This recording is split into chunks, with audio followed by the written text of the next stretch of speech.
This is a final notice regarding your delinquency. Pay now or face the consequences. I am the district attorney. I suggest you cease and desist this harassment immediately. Cold air slapped my face as I opened the door. Porch light buzzing. The damp smell of asphalt after a night rain.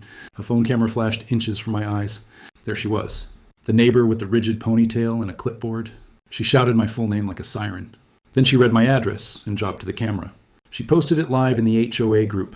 "Unpaid dues," she yelled. $432.75. Pay now. She waved a pink notice and slammed it into my wreath. It was May 3rd, 2024, 6 to 12 a.m., and my coffee steamed in my hand while my porch turned into a stage. Karen doxed me at the porch over unpaid dues. Had no idea I am their prosecutor. That's the fight. Not debt, doxing, humiliation, a smear. I said we can talk like adults. She smirked and typed. Comments started to pop. "Pay your bills," one said. "Deadbeat lawyer," said another. My dog barked at the cold morning air like it could bite back. I scanned the notice. Wrong lot number. A late fee stacked on a fee that never happened. My mailbox rattled from where she had tugged it on camera. This felt petty and dangerous. I tried the nice road first. I called the treasurer at 9:00 a.m.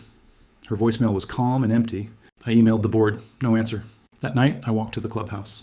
Neighbors kept their eyes low, like I was a storm cloud. I spoke at the meeting. Chairwoman stared at the ceiling and read the next agenda line. A man in the back whispered, "She's the one." A week later, a notice showed up, saying Leon next. That's when a police cruiser rolled by slow. Someone had called in a trespass. Me, on my own sidewalk. Timeline item 1, April 5 at 4:27 a.m., false trespass call. That was my line in the sand. No yelling, no drama. Only the right doors, the right way. First, I documented the mess. I lined up photos, emails, and call logs in a binder. Then I filed a police report for harassment and doxing. Not for vengeance. For paper. I made a public records request for the HOA's financials, meeting minutes and enforcement logs under state law. When the clerk replied, the file landed with 63 pages, dates, names, a ledger with my payments marked as received on February 1st, and then again as missing on February 2nd. 8 complaints on me. All from one phone number, hers. Patterns of false reports can be prosecuted. Simple law. Simple English. I kept plotting. Calm, precise. I sent the board a letter with my timeline, the wrong lot number circled 3 times, and copies of my checks. I gave them 10 days to correct or clarify. I set a calendar alert for May 14th, 3:00 p.m. I also reported the accounting concerns to the state consumer office. And because my day job is the law, I declared my interest on paper to my office. I handle code enforcement and HOA compliance matters for the city. No special favors. No secret pulls. The rules are the rules. If a new case opens, it goes on the board like any other. I would not touch it unless assigned by rotation. The payoff came without shouting.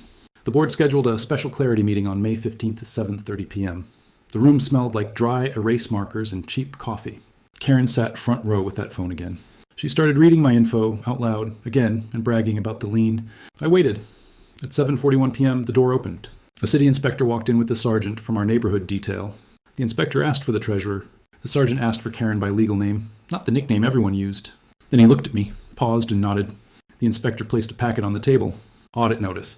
It had screenshots, ledgers, and a bright yellow tab on my payment. The sergeant had his own thin stack. Harassment complaint numbers. Call tapes. One caller, 8 times. Phones came out like a wave. Neighbors filmed. Someone whispered, "Wow." Another whispered, "Karma." The board's projector lit up with the ledger I had already highlighted. The treasurer went pale. Karen tried a speech about community standards. But the inspector read the rule.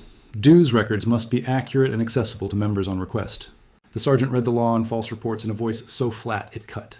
The comments started blowing up online. A clip of her live doxing me got replayed in the room from a neighbor's Facebook. Laughter swelled when the wrong lot number popped large on the screen. Someone in back said, "You picked the wrong porch. Here's the flip Karen missed." She didn't know I am, by rotation, the city's prosecutor who would handle any resulting code and consumer cases if they came across my desk. And she didn't need to know, because I had already walled it off and filed the internal notice. So when the council liaison arrived at 8:10 p.m., nobody cried conflict. The board signed a corrective action in the open. Remove the fake late fees. Confirm my account is current. Issue an apology for the doxing. Karen got a citation for harassment and a civil fine of $500 pending the hearing. The board put the treasurer on leave and called for an outside audit. My binder went back under my arm, light as air. The days after felt new. Quiet streets. No more midnight headlights idling at my curb. Kids drew chalk suns on the sidewalk. The audit wrapped in 3 weeks. 5 misapplied payments, 3 improper late fees, and 1 broken process. Refunds went out. The board held elections.